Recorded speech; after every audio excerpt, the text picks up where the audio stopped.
loyalty. Number 8, the Lord may allow people to leave you because you have not continued to follow the Lord as you did at the beginning of your life and ministry. Again, the Lord may allow people to leave you because you have not continued to follow the Lord. You have not continued to follow the Lord. You have forgotten your first love. Kaya may mga taong maalis sa ating buhay because most often we are so inconsistent. Priority will always be number 1. Priority will be yung most important thing to do. Follow the Lord as you did at the beginning of your ministry. Kung kaya mo, stenographer kita. Ha? Katulad ni yung sa Green Hills, yung batang babae, yung girl, si Pat. The Lord may allow people to leave you because you have not continued to follow the Lord. Meaning, hindi ka nagtuloy-tuloy sa paglilingkod sa Panginoon.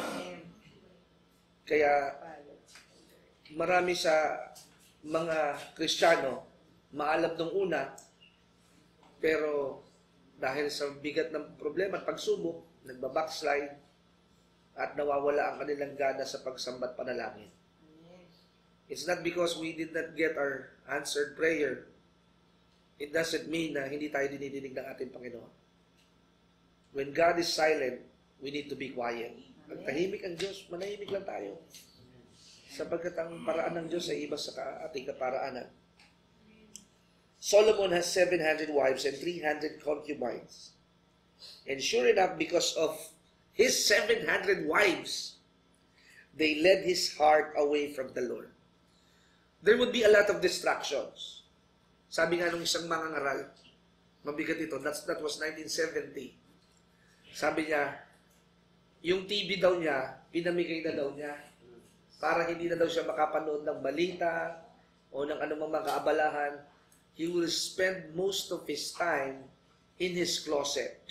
So ano nangyari? Nagkaroon ng revival sa eskwelahan, nagkaroon ng revival sa kalsada at kalye. That was 1970.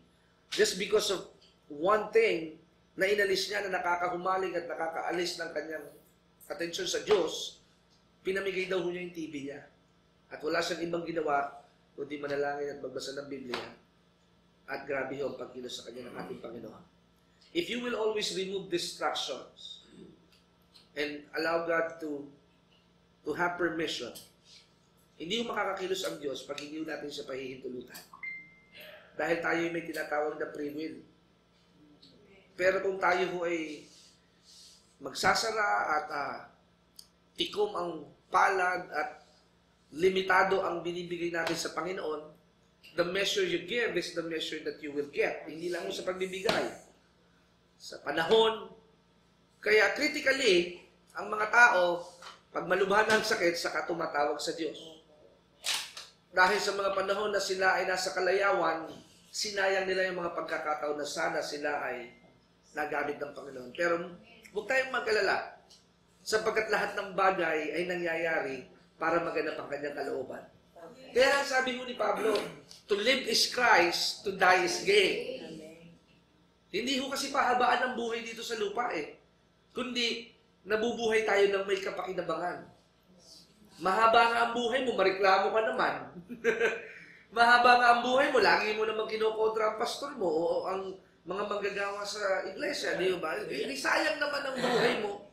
Pero kung ikaw ay nananahimik, tumutulong, naglilinis na lang ng church na walang iniintay na anumang kapalit, and then God will pay you back double for each trouble.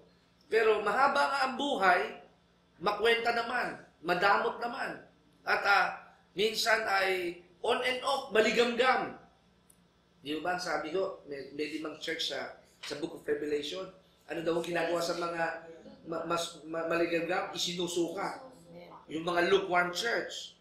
Kaya ano yung pinakamagandang church doon na i-describe yung Philadelphia? With a pure heart and pure love and pure intention.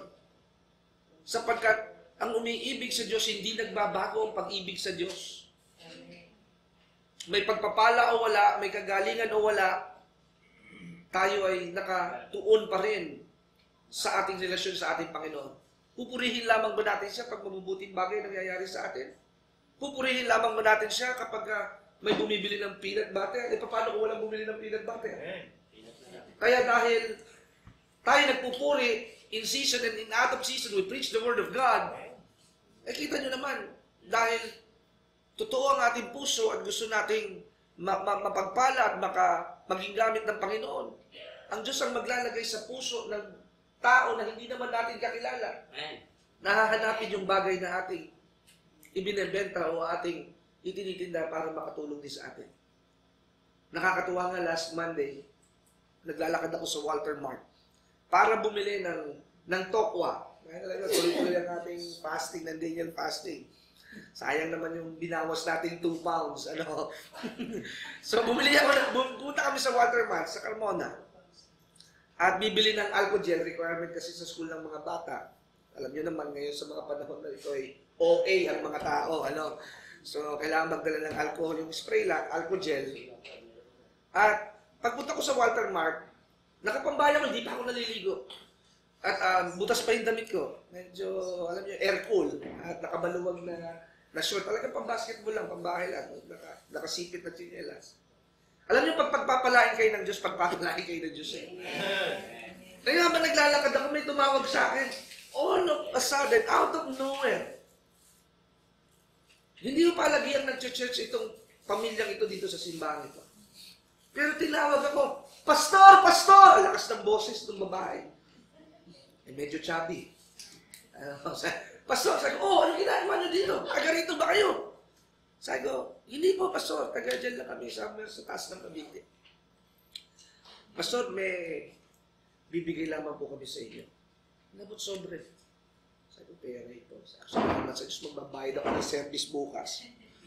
And I thank the Lord. At sabi niya, kasama ko pala po yung mister ko. Di tinawag.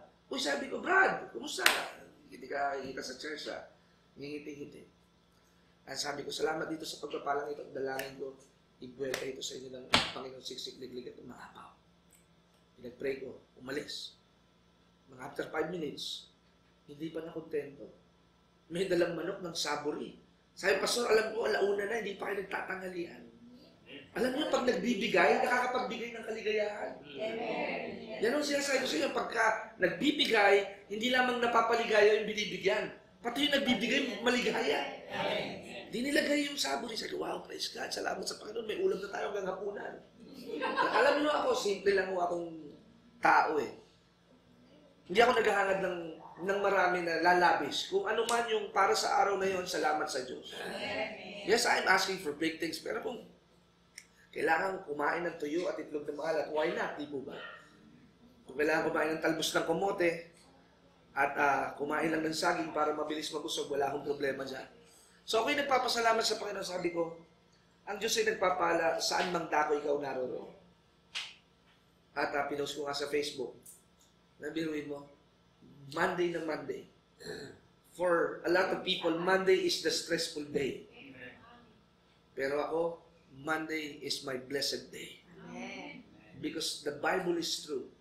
Surely, goodness and mercy will follow me all the days of my life. Kaya habang nabubuhay ka, biyaya ang hahabol sa iyo. Pagpapala ang hahabol sa iyo. Basta magtapat ka lang sa ating Panginoon. At dahil lang yung napagpala, magbabayad na kami. May nauna sa amin. Nakita ko yung isang alay, problemado. May dalang mga sachet na toothpaste, sachet na shampoo, at counting diaper, happy diaper, yun yung pinakamurang diaper ko rin. At may counting juice. I got this prompting. Ang sabi sa akin ng Holy Spirit, pinagpala ka ngayon, magpala ka ng ibang tao. Hindi ko naman kilala ito eh. Ba't ko naman ito pagpapala? Lord, bukayad ako tuition fee bukas eh. Alam nyo, tinanong ko ang asawa ko, sabi ko, tutulungan ba natin? Kasi I got an urge. Sabi niya, sa akin, ikaw ang bahala kung anong pinapagawa sa'yo ng Panginoon. Sundin mo yan. Sabi ko, anong sagot mo? Ikaw ang bahala. Hindi siya nag-yes or no. Dahil siya nag-budget eh. Ang mahirap tayo na, ikaw ang bahala. No, playing safe. Hindi ko masisisi na, hindi ba naman ito asawa ko, kuripot naman. Hindi ko magagano kasi sabi niya, ikaw mag-decision eh. Yun yung tinatawag na play safe. Sabi ko, siguro nga, baka hindi naman kailangan ng tulong. Pero alam niyo ho yung lakas ng tulak ng pagkilos ng Panginoon. Di lumapit ako doon sa counter. Tinignan ko yung mga binili niya. Sabi ko, paglagpas ito ng 1,000, medyo mahirap para sa akin. Tinignan ko 689. Inabot ng alay yung bayad niya. Bata pa. Siguro mga 38, 35. Siguro bagong sweldo yung amo niya sa construction worker. Bago yung 1,000 eh. Alam niyo kasi pag bago sweldo, bago pera niyan. Kasi di ba, kasi sweldo lang last Friday eh. Inabot yung 1,000. Nilabas ko yung credit card ko. Sabi ko, ate, ako na magbabayad ng grocery mo. Napatingin niya sa akin ganyan. Eh, hindi, wag ko. Nakakaya naman nun sa inyo. Sabi ko, hindi. Sabi ng Lord, bayaran ko daw yung grocery mo. Pastor ako kako. Sabi ko, nais kong ipaabot sa iyo. Mahal na mahal ka ng Panginoon. Alam niyo, sabog ang luha eh. Sabi niya, marami pong salamat, Pastor. Dahil hindi pa po ito nangyayari sa buong buhay ko. Kaya tandaan ninyo, pag nagbibigay kayo. Sabi ko, ilan ang anak mo? 7 po kami. 7 po itong anak ko na talaga ito pong pinakamusmus at bunso. 8 months old. Sabi ko, pag may pagkakataon, pumunta ka sa church. May panalangin ka lalo namin. Sabi ko, nag-church ka ba? Opo, sa chapel. Sabi ko, hindi. Itong church na sinasabi ko sa iyo. Mas matindi ito. Dito makakasama mo ng buong Panginoon. At hindi pa ko doon nagtapos. May isang parang boy, bumili ng toothbrush, saka kaunting prutas. At sabi na Lord, bayaran mo na ganyan. Konti lang naman yan. Sabi ko, magkano ba yan? 120. Nakakaya naman, credit card, 140. Binigyan ko ng 200. Sabi ko, Brad, pamasahe mo na pa uwi. And nakita mo yung atmosphere, pati yung bagger. Sir, God bless mo sa inyo. God bless, pati yung cashier, ang saya.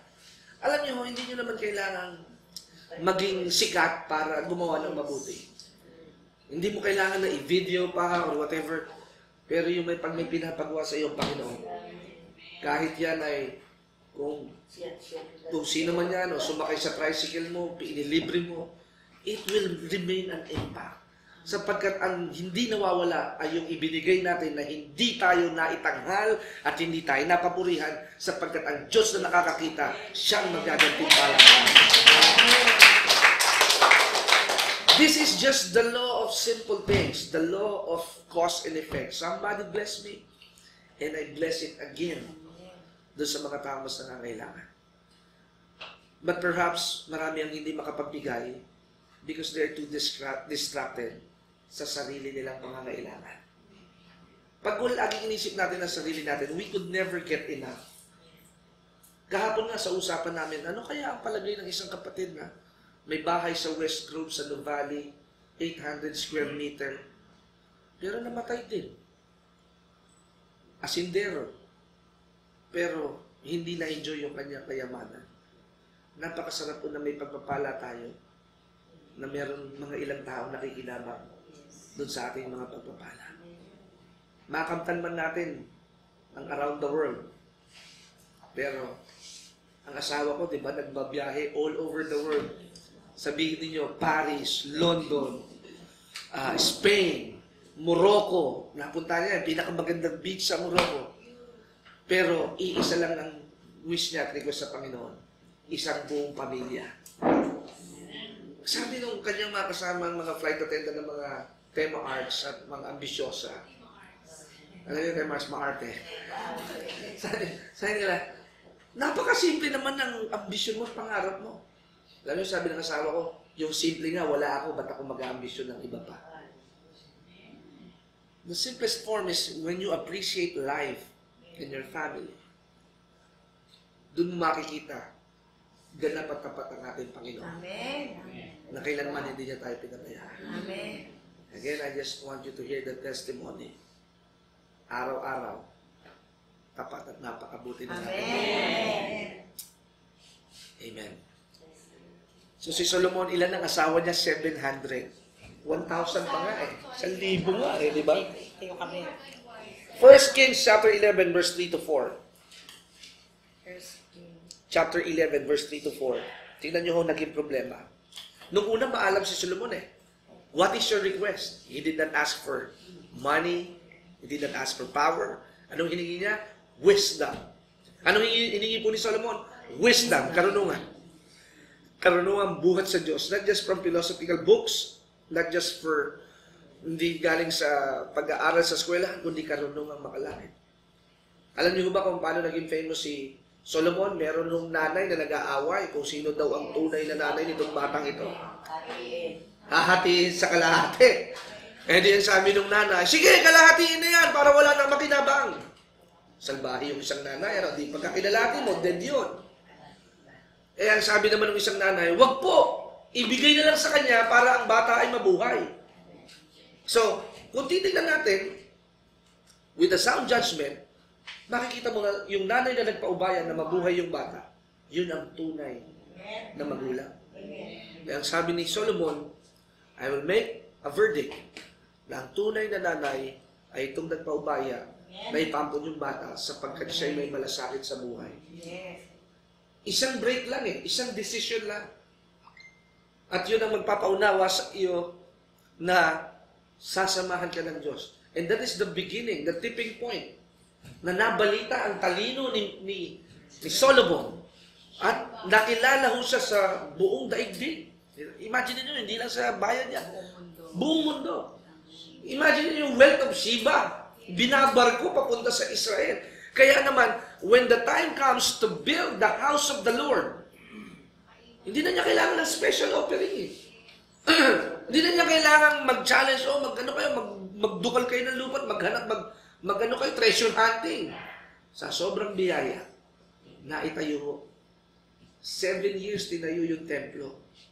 Inuna pa rin ni Solomon ang templo ng Diyos eh. Pero sabi ng Diyos, dahil inuna mo ang templo ko, bibigyan kita ng napakalaking bahay. Yung bahay niya, 14 years bago na itayo.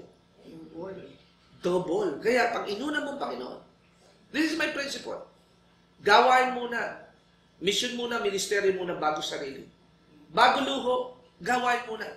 Bago yung mga mamahaling gamit, gawain muna. Pag nauna ang tama, makikita mo, naka-check-in ka na lang pala sa Manila Hotel. Hindi mo na hinahanap. Amen. Nasa VIP ka na, nasa ganito ka na. Hindi mo na hinahanap. Pero ikaw ay iniaangat at dinaragdagan ng ating Panginoon. Amen.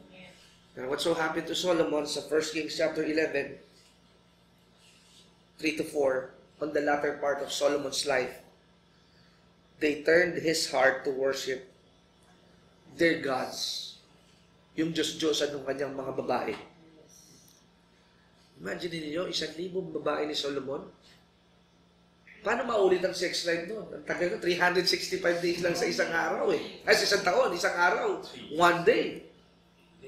Ba, matindi. Bago kung makaulit, ano? Palagi ko, pagka ganun eh, maghahanap ka na ng ibang mapapangasawa. Perhaps, frightening aspect of people leaving you is the thought that you may be out of the will of God. Ulitin ko. Perhaps the most frightening aspect of people leaving you. Pag ikaw daw ay iniiwanan ng mga tao nasa paligid mo, baka ang akalain mo daw ay wala ka sa kalooban ng ating Panginoon. Na dahil ikaw ay hindi ata tama ang ginagawa o wala ka sa perfect will ng Diyos, huwag mo daw itong katakutan. Do not be frightened when people leave you. Because the people that keep on staying dahil mapera ka o dahil mabuti ka lamang, ay ito'y mapanganib. Totoo eh. Kahit sabi ni Brother Edgar, na totoo pala pagka mapera ka, marami kang kaibigan. Pero sa iyong down moment, selective na lang ang tutulong sa iyo. Wala nang gusto magpautang sa iyo. Wala nang gusto pumalinga sa iyo. So when you are fully down and nowhere to go, kaya naman wala kang ibang tatawagin kundi ang Diyos. Kaya nung sabi ng mama, salamat at ako'y dinala ng Diyos sa biyaya ng Diyos binyan at natagpuan ko ang tunay na pagmamahal ng Diyos at ng mga kapatiran sa simbahan. Ito, palakpakan natin ang ating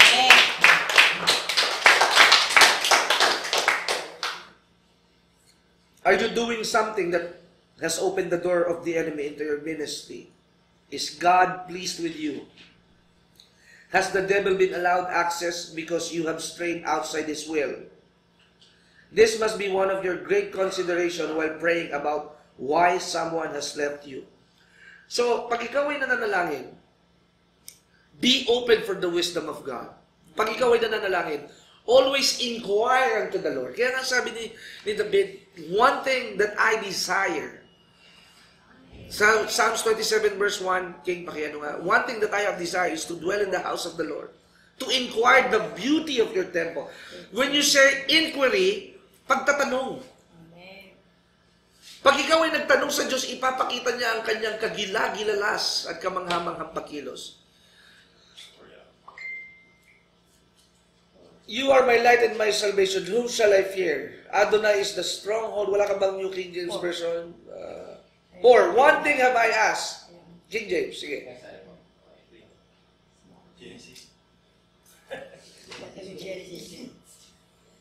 One thing have I desired of the Lord that I will seek after, that I will dwell in the house of the Lord. Tuwing kailan daw mo ba? Tuwing birthday mo lang? All the days. Tuwing anniversary? All the days of my life. To behold the beauty of the Lord and to inquire. Panginoon, bakit magulo ang aking pamilya? Panginoon, ba't hindi ho sila mahikayat sa aming pananampalataya? Panginoon, bakit hindi pa rin sumasama si Boji sa gawain ng Panginoon? Panginoon, ba't hindi pa rin sumasama si Angelo sa gawain ng Panginoon? Panginoon, ba't hindi ko pa rin mahikayat si Brother Alex sa gawain ng Panginoon? Bakit itong mga ito? Successful naman, may trabaho, pero bakit hindi sila makumbinsi-binsi sa gawain ng Panginoon? Bakit hindi ko mahikayat ang aking hipag sa gawain ng Panginoon? You need to inquire. King, bakit hindi mo maisama ang iyong mga magulang sa gawain ng Panginoon? Eh, napakaalam mo naman. Amen. Alis, kayo maalam. Pero bakit ang mga magulang ninyo hindi ninyo madala sa gawain ng Panginoon? That's why you need to inquire. Bukas pa ang Noah's Ark. Magsasara din yan. At magdadating ang judgment day sa nalalapit na panahon. Holy Diyos. Amen.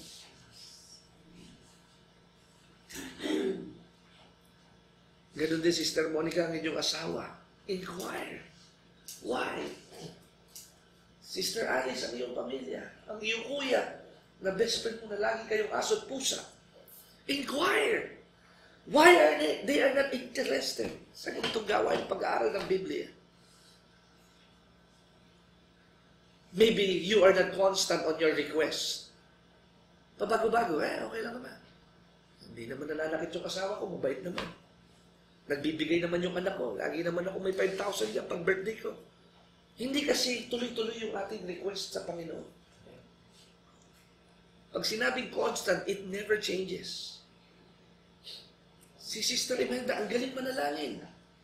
Pero ba't yung kanyang mga anak hindi niya mahikayat sa gawain ng Panginoon? We all have flaws, mga kapatid. Sino magmamalasakit sa kanila? Sinasabi ko sa inyo, unless a man be born again, they will not see the kingdom of God. They will go to hell.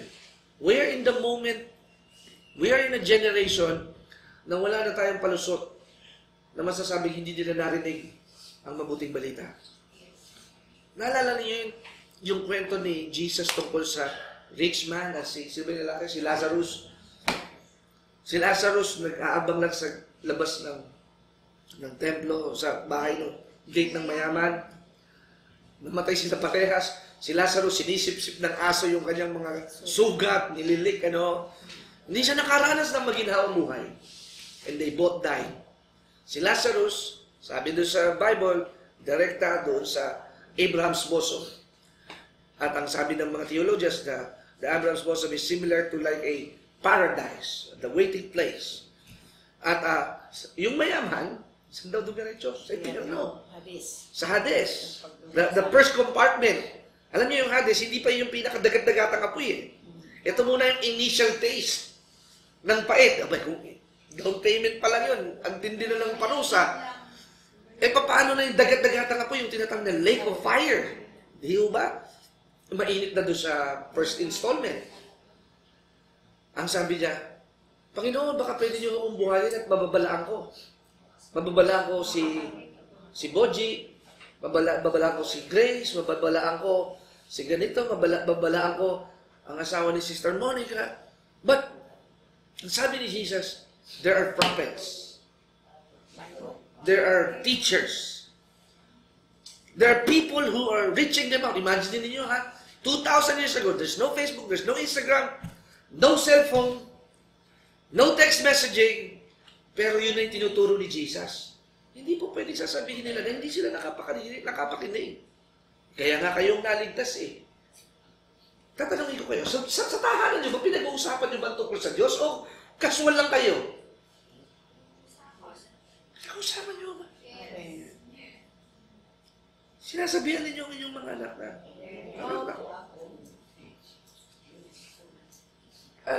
kayo, King Aris, kinukwentuhan nyo ba mga magulang ninyo tungkol about kay Jesus? They cannot see God, but through us, tayo ho ang kamay at bibig ng ating Panginoon. Kaya, if there's no inquiry, there's no instruction. Inquiry is asking, Lord, kailangan kita, kaya kailangan mo kong gabayan. Because apart from you, I am nothing.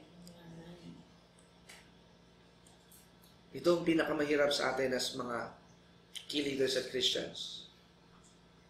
We want to empower others. But even our household, we cannot win them.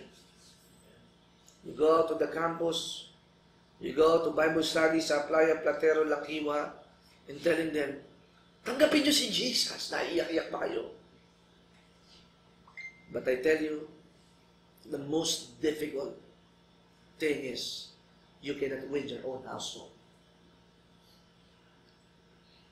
Yan ho dapat yung pinaka-burden natin. Let us be loyal to the first calling. You are a minister of your own household. Kaya niyo ba ito? Galit na ba kayo sa akin? Huwag kayo magagalit sa akin. Ito katotohanan lang. Amen. Mamaya, para pagtulog ninyo, medyo may bigat kayo na dalahin. Panginoon, totoo nga yung sinasabi ni Pastor. Totoo naman eh. Amen. Nagme-mentor tayo, nagre-reach out.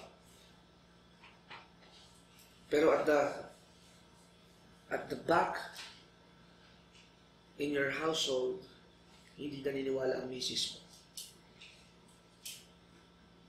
Buti na lang, si Brother Roberto naniniwala si Erica na sila ay maglilingkod sa Panginoon. Okay na yung biyenan, manugang, hindi niya mawin. Pero yung primary, anak, asawa, yun ang pinaka-critical eh. Sapagkat hindi makakatayo ang isang tahanan pag hindi ito paninindigan. A house cannot stand. A house divided cannot stand. Kaya nga, I feel a great conviction na siguro by March or as soon as possible, ganito ang gawin natin. First 2 weeks ng bawat buwan, Bible study tayo. Aral tayo ng ganito, series. Tapusin natin ito. 3rd and 4th Wednesday, paghatian natin. We go visitation. Lahat ng bahay ninyo, ilalagay ni Harney sa schedule namin, dadalawin ko kayo. We'll just share the Word of God. Ganun din si Pastor Amanda, kailangan nating lumabas sa simbahan. Imagine ninyo, kahapon, ka-fellowship namin, retired seasoned captain, si Captain James. Noong una, aloof siya sa amin kasi born again kami, sarado katoliko. Pero as it goes by, he becomes comfortable. Sabi ko nga, iba pala talaga kapag may relasyon. Pag Sunday naman, walang nabubong relasyon. Although maganda naman. Amen, hallelujah. But through the week, that is the process we establish our relationship with one another. Kaya si Jesus, every day He walks around, healing and praying, visiting. Kaya sabi ko, Tuesday, Wednesday, pagkagaling ko sa Green Hills, kahit medyo mapagod, push yourself to the limit. Because that is the only way that God can use you in a mighty way. Pag yun lagi na, doon lang sa kapasidad mo, ito lang lagi at ito lang at ito lang, it will always be limited. Hindi aapaw. If you keep on doing the same thing and getting the same result, kaya, pag halimbawa, tayo-tayo lang, may kailangan tayong gawin.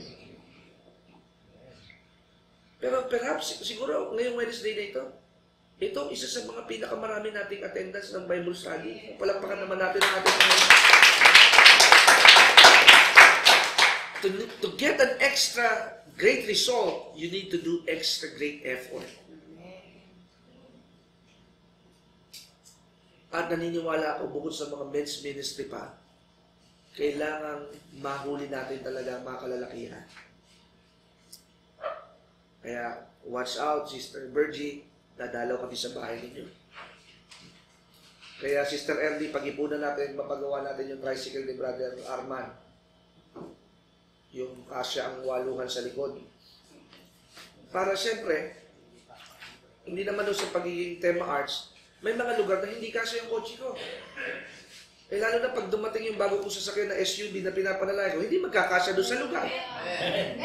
Amen. Grabe yung ang yaman na ibibigay sa akin pa lang, ha? Amen. Kayo, paniwalaan ninyo yung yaman na tatanggapin ninyo at ako magbibigay ako ng ikapo.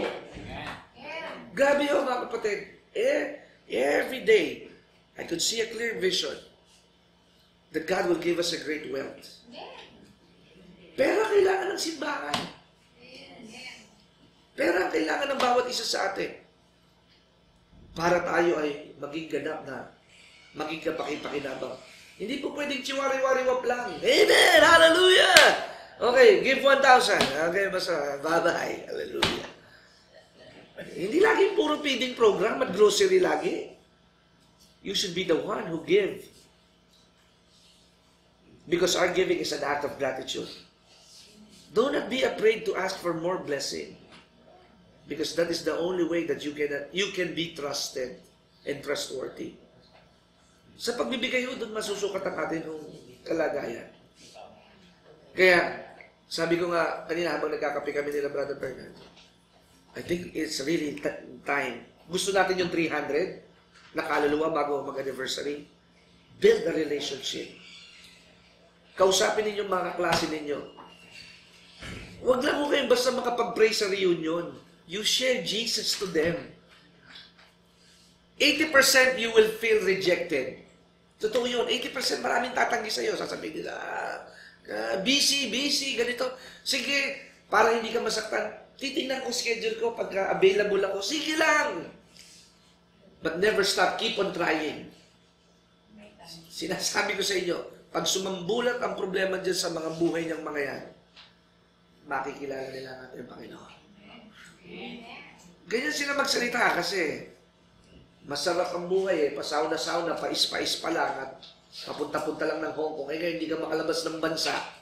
Bawal mo lumabas ng bansa ngayon Di ba? Kahit nga mga taga-Japan, pinauuwi na dito sa Pilipinas I think there's a purpose kung ba't meron ganyang mga naganapan at pangyayari. Dahil yung mga bansa nasa Singapore, madaling puntahan, Hong Kong, Disneyland, mura lang. Ngayon, wala na. Hindi mo na mapuntahan. Ala-ala na lang. Kaya nga, pag sinasabi lang punta tayo ng Hong Kong, uy, ikaw na lang ang pumunta. Yung Disneyland, pangarapin mo na lang yan. Sa picture na lang. Hindi po ba? So, ibig sabihin, all of the neighboring countries are locked down. Kahit nga Vietnam, hindi na rin nagpapapasok ng mga ibang dayuhan Para tayo mag-concentrate para sa Pilipinas. Sapagkat ang Pilipino ay tinawag para sa kapwa Pilipino. Amen. Do not be disunited to the call of God para sa atin ng bansa. Be faithful that our nation will be great once again. Hindi sa mga politiko, hindi sa kung sino pa man, kundi sa mga taong katulad ninyo at babae at lalaki na naglilingkod ng tapat hanggang wakas at mararanasan natin ang pinakamainam na alak, pinakamainam na pagpapala sa huling panahon. Kung naniniwala ka, palakpakan mo ang ating Panginoon. Number 9, the Lord may allow people to leave you. The Lord may allow people to leave you because you do not exert your authority. Exert means exercise. The Lord may allow people to leave you because you did not exert or practice your authority. You've been given power and authority to trample on snakes and scorpions. Ito lagi kong sinasabi. You can cast out demons. You can pray and heal the sick. You are anointed. It is the same Spirit who raised Jesus from the dead. It's the same Spirit that works in each and every one of us. Yes, by title, by office, by position, I am your pastor. Ako ang shepherd nitong flocks natin. Pero huwag mawawaglit sa inyong kalagayan at katayuan na ikaw ay matalino, ikaw ay mahusay, ikaw ay may kapangyarihan, kaya kung anong ginagawa ni pastor, ay meron ka ding lakib at pahid noon.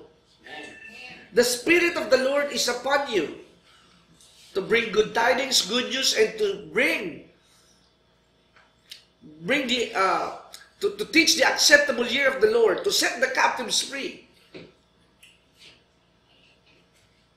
At yung level ng pahid ng langis ng kapangyarihan ay nasa sa inyo din. Eh, ang problema, hindi ninyo ginagamit. Kaya pumupurol.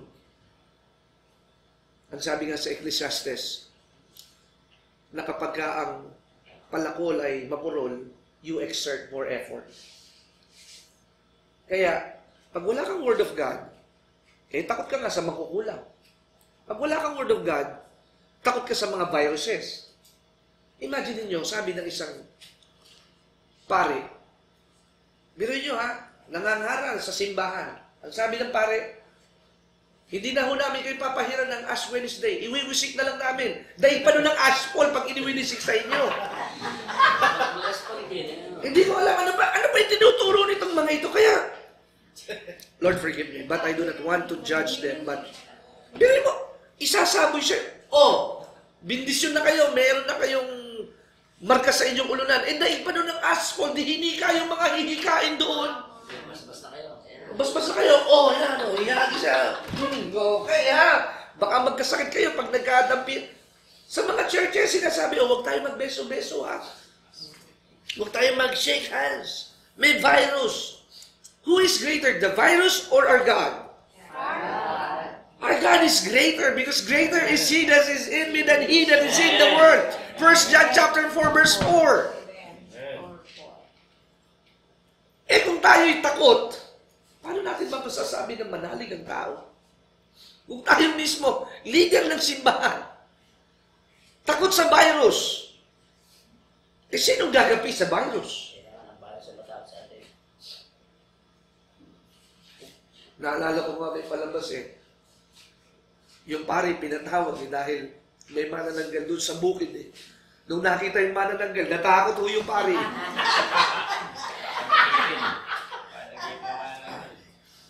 Yung mga kwento ng mga 1990s eh, di ba? Dahil wala namang ibang kaabalahan no? Yung mga manananggal, nasa alabang na. Kaya mga bata sa Muntinlupa, nag-uuwian ng maaga, alas 6 na. Oh, bawal lang taguan, gabi na ng lagim. 1990. Uy, nandiyan lang mga manananggal. Bata pa kayo. Manonood na lang kami alas 6 na ng gabi sa IBC 13. Voltes 5 at Dimos, magkasunod yun eh. So, manonood na lang ang mga bata, no? Matulog kayo ng maaga, saradong mga bintana. Imagine niyo, tagapagturo ng salita ng Diyos. Mismong atakot ang bata. Atakbo sa multo. Paano? Parang ganito yun eh. Nakakapagpaputi ito. Pero, ikaw mismo hindi naniniwala kaya kang paputiin yung sabon mo. Naniniwala ka na 12 in 1 yung kaping yan. Pero mismo ikaw hindi naniniwala na kaya kang ingatan mo kaping iyong iniinom. Dahil ang akin ng paniniwala, lahat ho ay sablay. Pero ang kapangyarihan na ating taglay ang Diyos ang nagbibigay buhay. Amen. Palakpakan natin Praise ang God. Kaya, umaalis ang mga tao sa atin ng paligid at sa atin ng ministeryo. Because if you fail to exert your authority, all sorts of people will take you for granted. If you are a leader, act a leader. If you're a Christian, resist those kind of compromise practices. Pag Kristiyano ka, ipakita mo na hindi ka na naninigarilyo. Pag Kristiyano ka, ipakita mo na hindi ka na umiinom. Pag Kristiyano ka, ipakita mo na hindi ka na nananyiks, hindi ka na nambababae, hindi ka na ipakita mo ang buhay na binago ng ating Panginoon. Amen. But if you will not exercise your authority, people will just take you for granted. Again, I will say this. Ang respeto, hindi iniuutos. Igalang niyo ako. Akong tatay ng pamilyang ito. Paano ka namin igagalang? Hindi ka nga nagbibigay ng pambayad ng kuryente. Naalala ko tuloy yung sabi ng isa nating kapatid, wala na siya dito. Ako ang ulo ng tahanan dito. Ako dapat ang masunod. Kung ikaw ang ulo ng tahanan, ba't hindi mo magawa ng paraan na malagyan ng gate ang ating bahay? Don't just lead by possession. You lead because you are capable to what is entrusted to us. Kaya nga yung two word, di ba? Responsibility, tinuro ko na sa inyo. Ano yung two word? Responsibility. Ability is your skills and talents, management. Musician ka, marunong ka tumutog ng gitara, tambol. That is your ability, your skills, your gift. So this is your action. Response, that is the action word.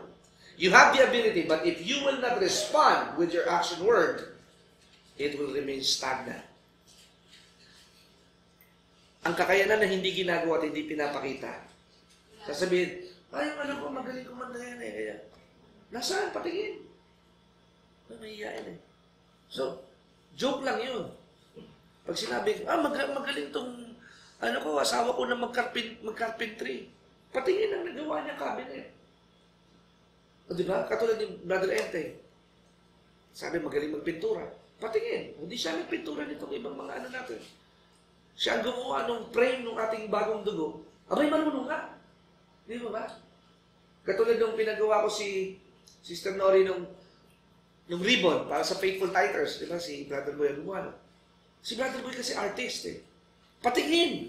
So, response and ability. So when somebody do it, it becomes a responsibility.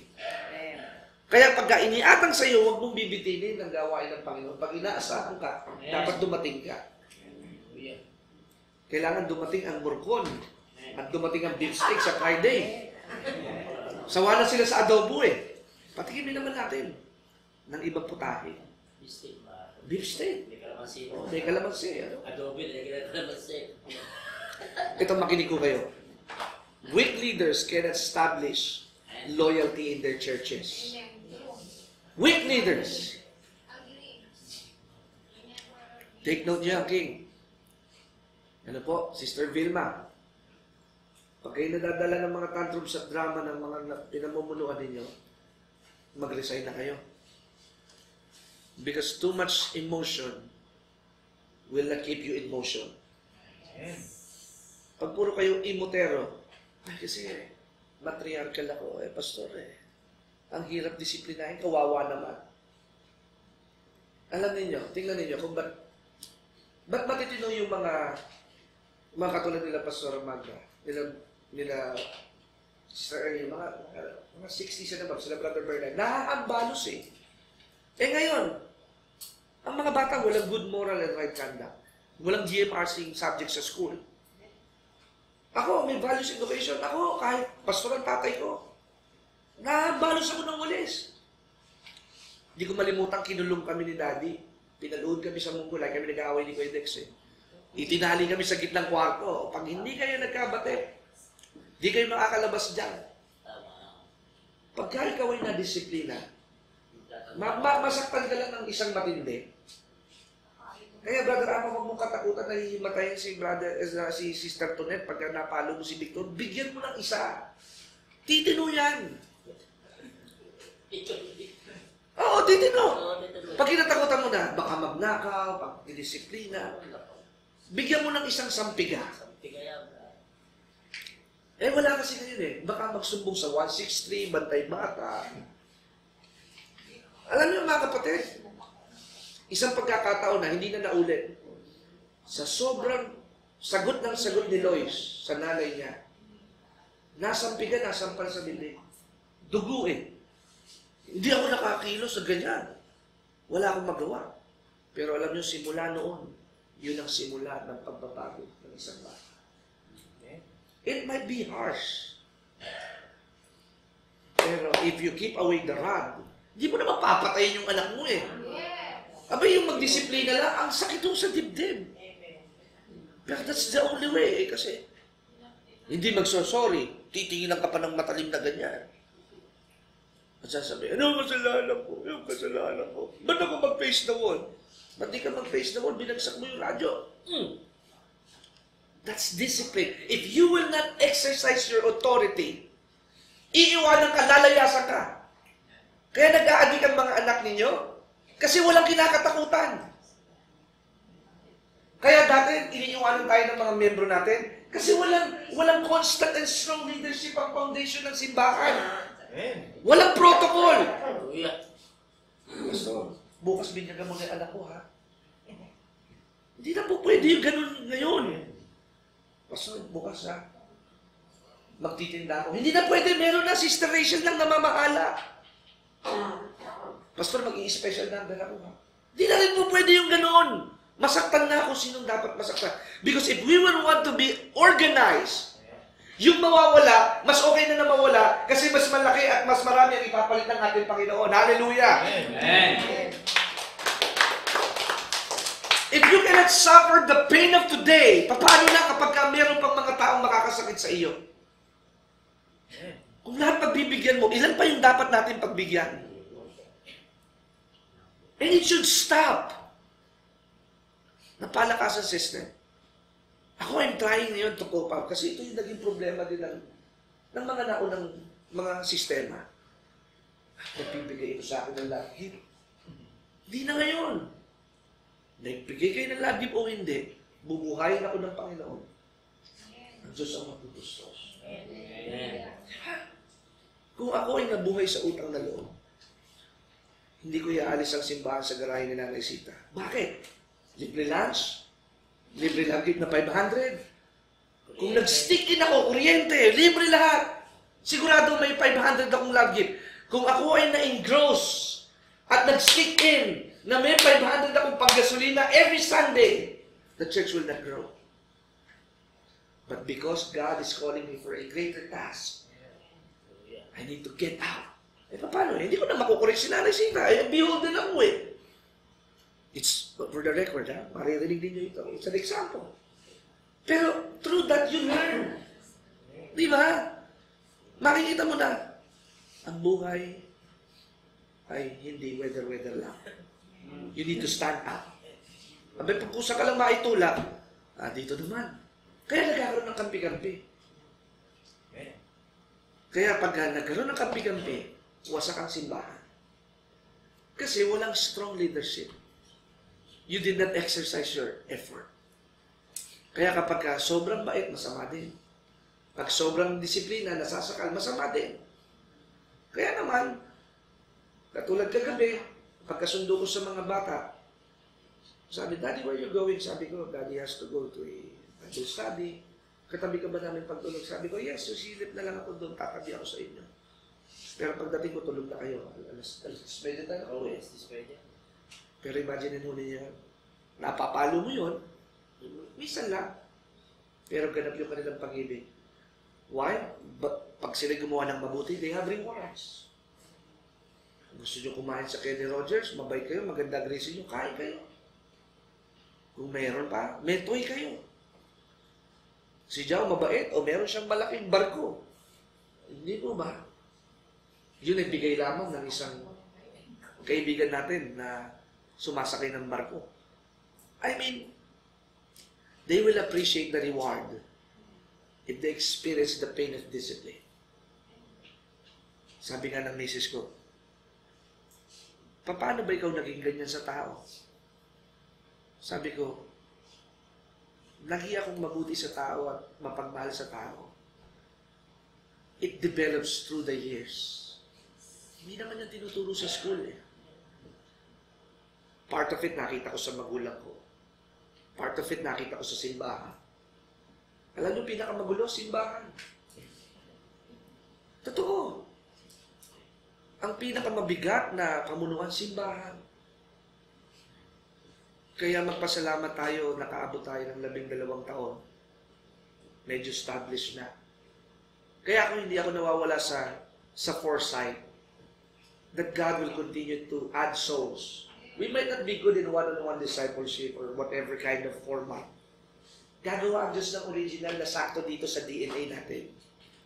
Kaya magantay-antay lang kayo. Yung sinasabi natin, that we will expand, we will enlarge. Anong sabi ni Pastor Rodel? Every Sunday, ang dami nyo laging newcomer. Partida na yun, hindi pa sila bumabalik. Pero pag nagsama-sama yun, makikita ninyo, the glory of the Lord will saturate this place. May mga dalang duffel bag, isang banig na pera, may dalang titulo ng lupa, it will come. Pero kailangan maging muna tayong tapat sa kakaunti. Sa mga musicians, magtyaga muna kayo sa gamit ninyong hinihiram. Linisin ninyo yung drum set, linisin ninyo yung amplifiers ninyo, linisin ninyo yung mga dapat ayusin doon. Laging malinis ang mga wire. Para kapag ka nasa Araneta Coliseum na kayo, hindi lalaki ang ulo ninyo, ang lalaki puso ninyo dahil nakita ninyong magligpit at maglinis ng simbahang maliit na ngayon ay kayo nasa 30,000 seating capacity. It's because of the grace of God. Palakpakan natin ang ating Panginoon. Weak leaders gossip behind the backs of disloyal people. Ayun. Weak leaders. Ichinichismis pa yung kahinaan ng kanyang mga tagasunod. Weak leaders gossip behind the backs of disloyal people instead of confronting them directly. Ulitin ko.